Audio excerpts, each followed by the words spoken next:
Have you ever noticed how most of your suffering isn't caused by what's happening, but by what you're thinking? You're not drowning in the moment, you're drowning in your mind, overthinking, regretting, fearing, replaying. You keep waiting for peace to arrive someday, but that day never comes. Let me tell you the truth that Buddhism reveals so beautifully. Peace isn't waiting for you in the future, it's waiting for you to stop running. The moment you stop worrying is the moment life stops passing you by. You start to feel the air again, you start to hear your own heartbeat, you begin to live. Because real life doesn't begin when everything is perfect. Real life begins the moment you finally let go of the need to control it. 1. The present moment is the only place where life exists. When we worry, our minds begin to wander away from where life is actually happening. We start thinking about what might go wrong tomorrow, or what we should have done differently yesterday. These thoughts are like mental time machines, constantly pulling us into the future or dragging us into the past. But the truth is, the future hasn't happened yet, and the past is already gone. Neither of them can be touched or changed. The only thing we ever truly have is the present moment, this very breath, this very heartbeat, this single moment in time where life is quietly unfolding. Buddhist teachings emphasize that all freedom, peace, clarity, and joy are not found in some distant future or long-lost memory. They are only found here and now.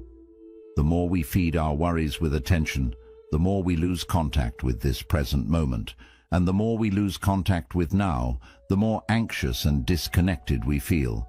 It's like trying to enjoy a beautiful meal while constantly thinking about what you'll eat tomorrow.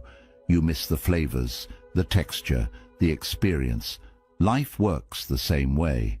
If you are always lost in what might happen or stuck in what already happened, you miss the life that is happening right now. Every time you allow your thoughts to spiral around what could go wrong or what went wrong, you're not living, you're just thinking. Imagine standing by a river. The water is flowing gently, the trees are swaying, the birds are singing, but you're staring down at your phone, reading old messages and worrying about tomorrow's plans. In that moment, the river still flows, the wind still whispers, the world continues to breathe around you. But you are not really there. This is what worry does. It disconnects you from the beauty, the simplicity, and the peace that already surrounds you. But the good news is, the moment you realize this, you can return. You can come back to the now, not with force, but with awareness. By simply noticing your breath, the weight of your body, the sounds around you, you reconnect with what is real. You don't need to solve every problem or erase every regret to feel calm. You just need to come home to this moment. Because in this moment, your fears are not active. In this moment, your regrets are silent. In this moment, nothing is required of you but to be. And in that space, where your mind stops chasing and your heart begins to soften, something beautiful happens. A quiet joy arises. Not because everything is perfect, but because you're no longer lost in everything that isn't. That is the miracle of the present moment. It is the only place where life truly exists. And once you learn how to return to it, again and again, you realize you've had access to peace all along. You were just too busy worrying to feel it. 2. Worry is an attempt to control the uncontrollable. At its core, worry is the mind's desperate attempt to feel in control. When something in life feels uncertain, your health, your future, your relationships, the mind panics and starts trying to predict every possible outcome. It says, if I think hard enough, maybe I can prevent something bad from happening. This is where worry is born, not from real danger, but from the need for control in a world that is constantly changing. But the truth is, most of life is beyond our control. You cannot predict how people will behave, what tomorrow will bring, or how every situation will unfold. No matter how much you worry, you can't guarantee safety, success, or certainty. And that's the painful irony. While we think worry helps us stay safe, it actually traps us in a cycle of fear and stress without giving us real control at all.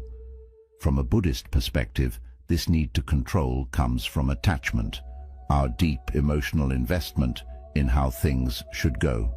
We become attached to specific outcomes, and when life begins to shift in unpredictable ways, as it always does, we resist. That resistance creates suffering. We think we're protecting ourselves, but in reality, we are just making ourselves more anxious, more exhausted, and more disconnected from the flow of life. Buddhism teaches us that freedom comes not from trying to force the river to flow our way, but from learning how to float with it. When you accept that things will happen as they're meant to, that you can only influence your actions, not control the universe, you begin to let go of mental tension that worry creates. You stop living in a world of imagined fears and start returning to the truth of what is. Let's say you have an important decision coming up. You don't know what the outcome will be, and your mind is flooded with anxiety. What if I fail? What if I make the wrong choice? What if everything goes wrong? These thoughts might feel productive, but they are not solving anything. They are only burning up your energy. Now imagine instead you take a deep breath, make the wisest decision you can in this moment, and then let go. You allow life to unfold as it will. That is not weakness. That is power. That is wisdom. To worry is to try and fight the waves of the ocean. You splash, you struggle, you exhaust yourself, but the waves keep coming. To let go is to float, not because the ocean changed, but because you did. Worry arises when we try to control things that are not ours to control. Peace begins the moment we realize this and choose instead to trust, not in a perfect outcome, but in our ability to meet whatever comes with calm, with clarity, and with compassion. The goal is not to eliminate all uncertainty. The goal is to become someone who is no longer afraid of it. 3. Everything you fear is temporary by nature. One of the most liberating truths in Buddhist wisdom is this: nothing lasts forever. Every emotion, every thought, every fear, every moment of pain, it all arises, stays for a while, and then eventually fades away. But when we're caught in the grip of worry or fear, it doesn't feel that way. In those moments, the anxiety feels endless. The fear feels permanent. The problem feels too big, too heavy, too impossible to carry. And that's the illusion the mind creates. An illusion that tells you this situation, this discomfort, this uncertainty is here to stay. But the truth is, everything you are worried about is already in the process of changing. Every situation that feels stuck is already moving. Even when you can't see it, even when nothing seems to shift on the outside, life is always flowing on the inside. Just as a river never holds the same water twice, no emotion ever stays the same. What you feel today will not be what you feel tomorrow. What feels overwhelming now will seem smaller with time. What hurts you in this season of life might become the very thing that teaches you compassion in the next. Buddhism calls this concept anicca, impermanence. Nothing in this world is fixed. Everything is constantly arising and passing away. And this is not just a philosophical idea, it's a deeply practical truth. If you look at your life, you'll see it clearly. Think about the things that once kept you up at night, the heartbreak that once shattered you, the decision that once filled you with doubt. Where are they now? Some have healed, some have faded, some have become stories you barely remember. And just like those, the thing you're worrying about today will pass too. But here's the mistake we often make. We treat temporary discomfort as if it's permanent pain. We let a passing emotion define our future. We let a single difficult moment shape our entire identity. We say, "I'll never feel better," when in truth we've always felt better eventually. The mind exaggerates the length and intensity of pain because it forgets that time is always moving and healing is always happening in the background whether you notice it or not. The rain does not last forever. The night always turns into dawn. Even the strongest storm must eventually return to stillness. And so must your heart. Worry loses its grip when you begin to see it for what it really is. Not a permanent prison, but a passing visitor. It comes, it stays for a while, and it goes. You don't have to fight it. You don't have to panic when it appears. You simply breathe, observe, and wait.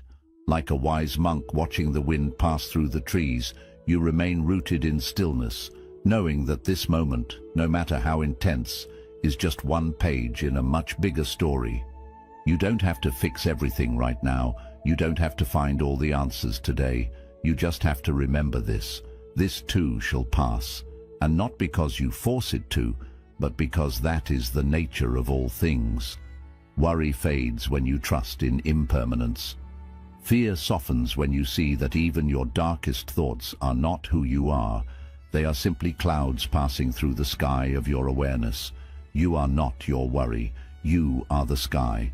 And no matter how long the storm lasts, the sky always remains, vast, clear, and untouched. That is your true nature. And when you live from that space, you no longer need to fear the weather. You simply wait for it to change. Because it always, always does. 4. The more you resist worry, the stronger it becomes. There is a very subtle truth that most people never realize about their own suffering. What you resist, you unintentionally make stronger. The more you try to fight, fix, suppress, or deny your feelings, the more power you give them over your life. And nowhere is this more true than with worry. When you say, "I shouldn't feel anxious," or "I need to stop worrying right now," you are not calming your mind. You are actually arguing with it.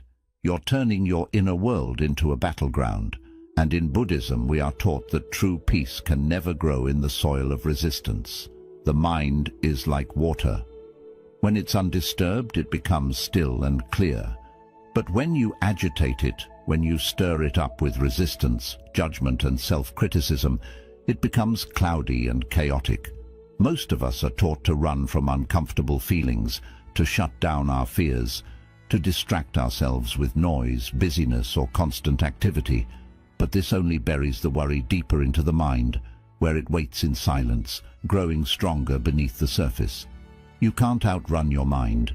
You can't escape anxiety by pretending it isn't there. What you resist does not leave. It waits. And the more you run, the more exhausted you become. This is where the Buddhist path offers something radically different. Instead of fighting the fear, you observe it. Instead of rejecting the worry, you sit with it gently. Imagine you are watching a storm outside your window. You don't scream at the clouds. You don't tell the thunder to stop. You simply watch. You let it pass. You know that eventually the storm will exhaust itself and move on. This is exactly how we are meant to relate to the storms inside us. In Buddhist meditation, we practice something called mindful awareness. It is the art of watching your thoughts and feelings without clinging to them and without pushing them away. You don't label the thought as bad. You don't try to replace it with something more positive. You simply breathe and observe it for what it is, a passing formation of the mind, no different than a breeze, no different than a shadow moving across the floor. And when you do this, something remarkable begins to happen. The thought loses its intensity. The feeling begins to loosen its grip.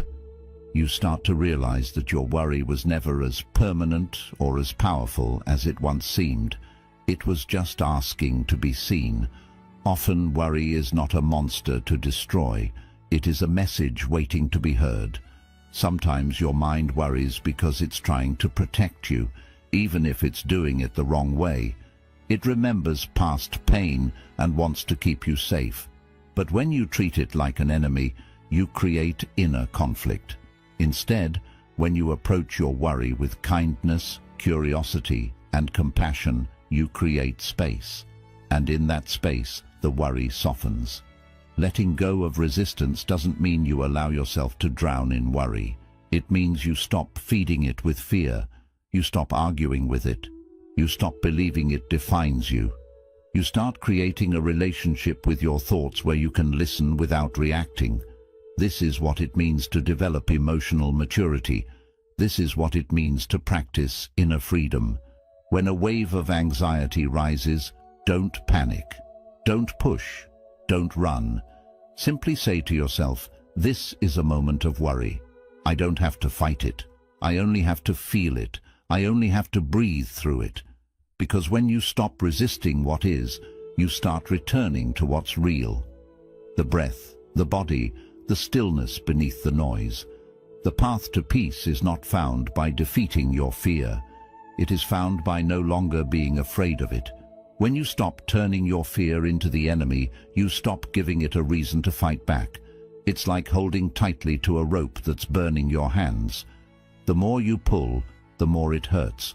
But the moment you let go, not out of defeat, but out of wisdom, the pain begins to fade. Worry only survives in a mind that is trying to control what it doesn't understand.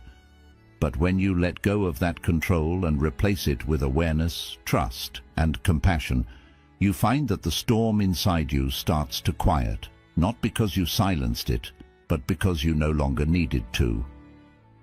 5. Attachment is the real source of worry. When you begin to look deeply at the root of your constant worry, beneath the thoughts, beneath the surface fears, you will often find one quiet but powerful force driving it all. Attachment. Attachment in Buddhist teaching is not about love or care. It is not the same as connection or compassion. Attachment is the clinging, the mental and emotional grip we place around people, outcomes, possessions, or identities that we believe we must have in order to be okay. It is the belief that I can only be happy if things go exactly the way I imagined, and it is this belief that plants the seeds of suffering.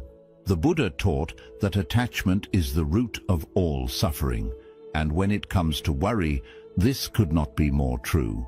You worry because you're attached to an outcome. I need this job to work out or I'll fall apart. You worry because you're attached to a person. What if they leave me? What if they stop loving me? You worry because you're attached to a version of yourself. What if I fail and no one respects me anymore? The more tightly you hold on to something, the more your peace depends on it and the more fragile your inner world becomes. Because deep down, the heart knows that everything you cling to can change.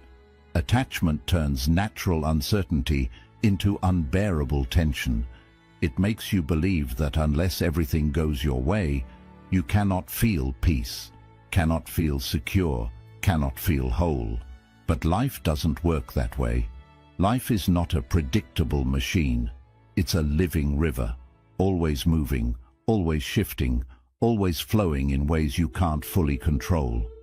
And when you cling to the rocks in that river, demanding things stay the same, you suffer, you fight with life, you resist its natural rhythm, and in that resistance, worry grows. But here's the most beautiful realization. You can love without clinging. You can care deeply without being consumed. You can dream without becoming obsessed with the result. Buddhism doesn't teach us to stop loving life. It teaches us to hold it with open hands. Imagine holding a butterfly. If you squeeze it too tightly, you harm it. If you hold it too loosely, it may fly away. But if you let it rest gently on your hand, you can enjoy its beauty without trying to possess it. Life, too, is meant to be experienced this way. Letting go of attachment doesn't mean giving up. It means shifting your identity from someone who needs specific conditions to be okay, to someone who is okay regardless of the conditions. It means realizing that your peace comes not from controlling what happens, but from how you relate to what happens.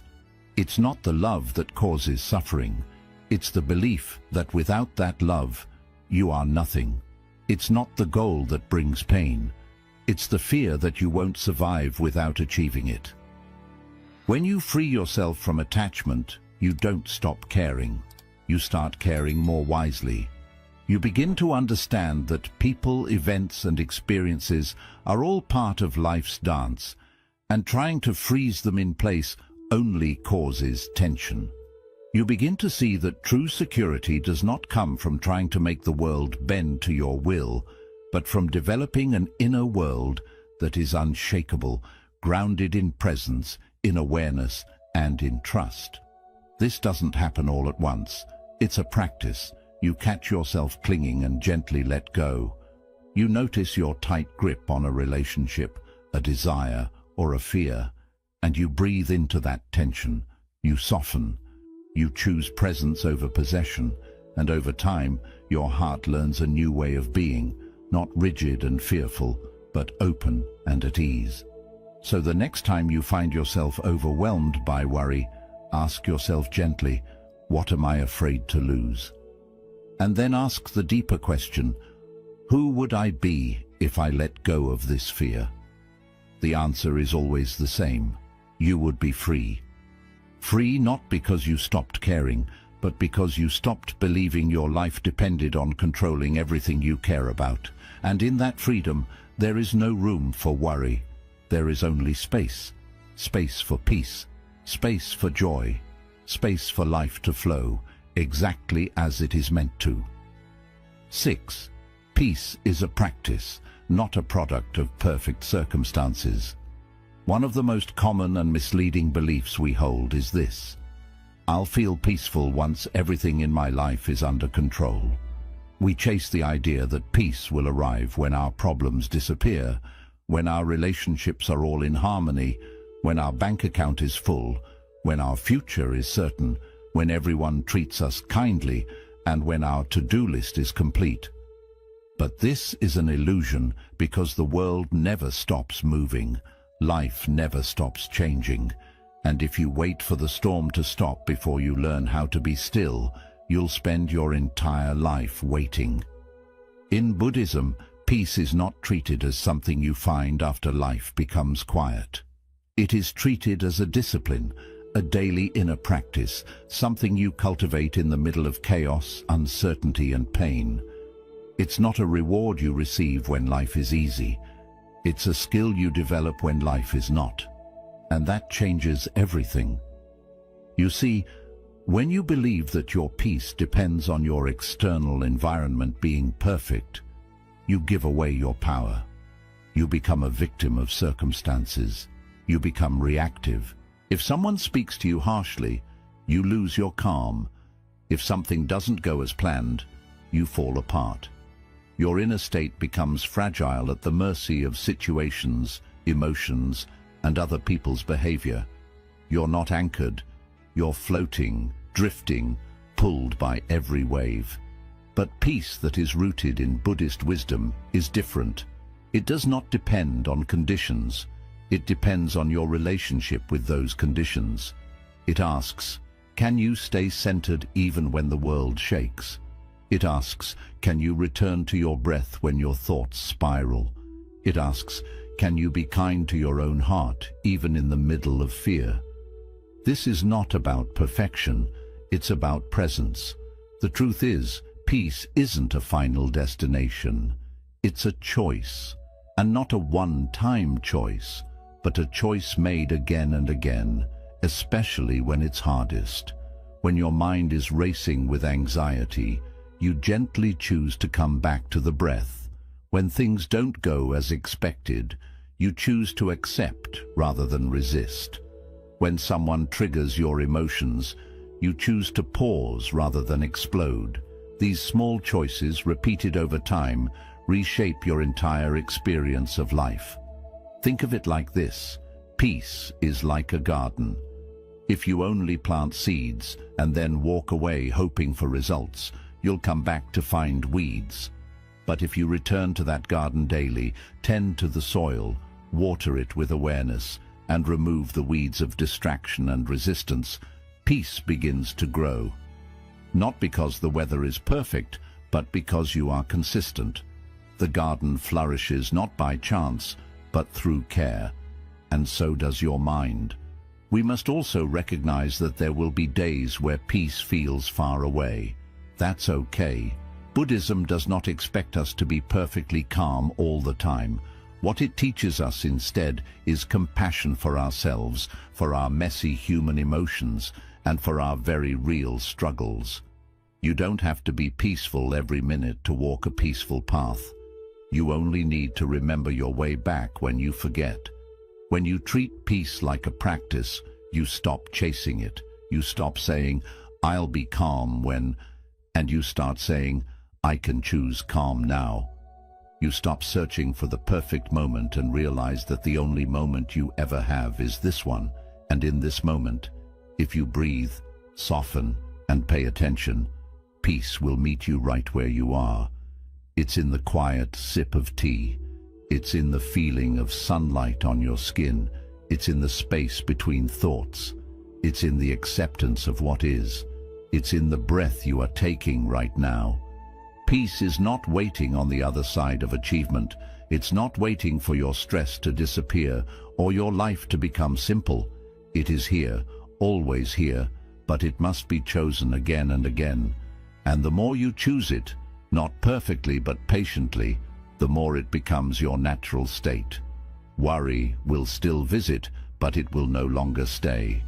Fear may arise, but it will no longer control you. You will begin to understand the most profound truth of all, that peace was never something to find. It was something to remember, something to practice, something that has always lived quietly inside you, just waiting for you to return. 7. You are not your worries. You are the one who observes them. Perhaps the most profound realization in Buddhist teaching is this: you are not your thoughts, your fears, or your worries. You are the awareness that sees them. This simple yet powerful insight has the potential to transform your entire relationship with your mind.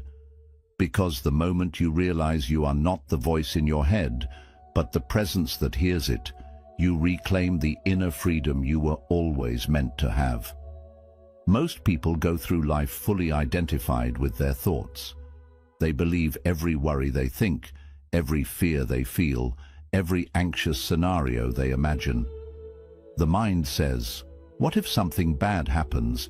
And they react as if it's already real. The mind whispers, "You're not good enough," and they carry that belief like a burden on their back. But this is the great misunderstanding.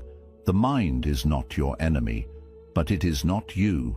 It's a tool, a storyteller, a survival mechanism, and just like a radio broadcasting different stations, it constantly sends out thoughts, some helpful, some fearful, some completely untrue. But here's the key: you are not the broadcast. You are the one who listens. In Buddhism, this is called the practice of non-identification. It means recognizing that the thoughts that arise in your consciousness are not personal. They are simply patterns. Many of them are learned, inherited, or conditioned by your environment.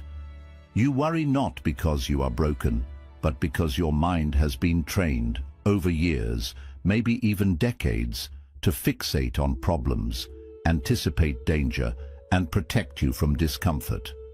But when you bring awareness to this, you begin to create distance. You begin to notice your thoughts like clouds drifting across the sky, instead of getting caught up in each one that appears. Picture this clearly. Your mind is like a stage, and thoughts are like actors playing their parts. Some are intense, some are fearful, and some are filled with hope. But you are just the audience. You can watch without stepping onto the stage. You can let the play continue without becoming part of the story. When worry appears, you don't need to fight with it. You don't have to fix it. You simply notice it. You say, "Oh, there's worry again," and in that moment, you return to awareness.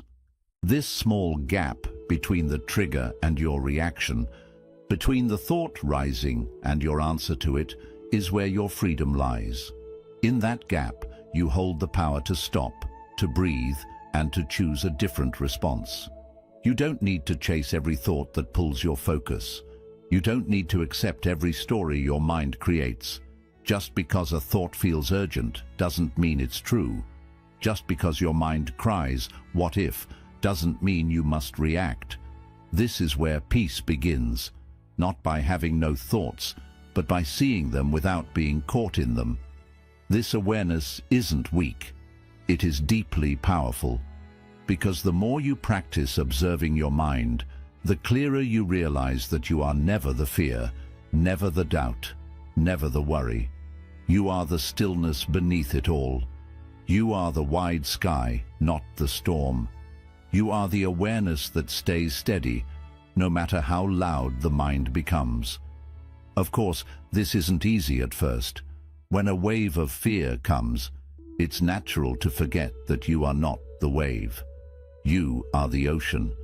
But with practice, through mindfulness, meditation, and gentle noticing, you begin to remember. And the more you remember, the weaker worry becomes. You stop reacting. You stop panicking. You start watching. And in that watching, you discover freedom. It's important to understand this doesn't mean you turn numb or stop caring. In fact, it's the opposite. You feel deeply, but you don't drown. You move through emotions, but you are no longer ruled by them. You still care, but you don't collapse under every passing thought, because you've touched a deeper truth. You are not what your mind holds. You are the space where everything comes and goes. And that space is always calm, always clear, always beyond the noise. So the next time your mind begins to spin with worry, take a deep breath, place your hand softly on your heart, and gently remind yourself, this is only a thought. I am the one who sees it. I am not my fear. And then notice what unfolds. Feel the space that opens within you. That space is your true self. In that moment of remembering, life feels new again. You begin to see that worry isn't something life forces upon you. It's something the mind invents in its attempt to feel safe, sure, and in control. But the truth is, control is only an illusion, and fear is a habit that grows stronger the more you give it attention. Real life, the kind that is calm, steady, and full of presence, doesn't begin when everything is fixed. It begins when you stop trying to fix it all. It begins when you take a breath, return to your body, and simply rest in the present. The Buddha never taught us to run away from life. He showed us how to awaken within life itself. He taught that peace isn't found in a perfect world, but in a trained mind. That the end of suffering doesn't come from fixing the outside, but from changing how we meet the inside. When you let go of worry, you don't turn careless. You become clear. You begin to live with intention, not fear. You start answering life instead of reacting to it. You learn to move with the flow instead of forcing it.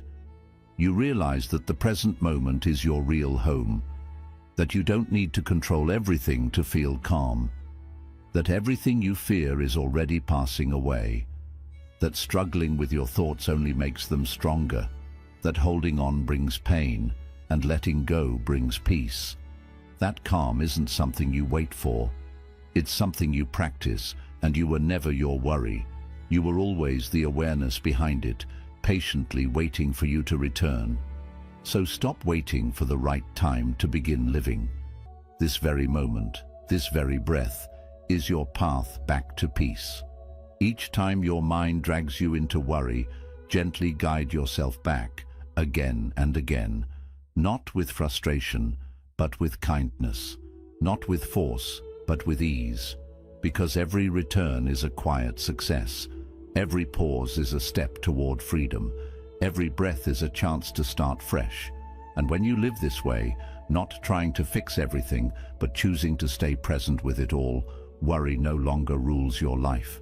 Stillness does, clarity does, wisdom does. This is the way, this is the practice, and this is where real life truly begins.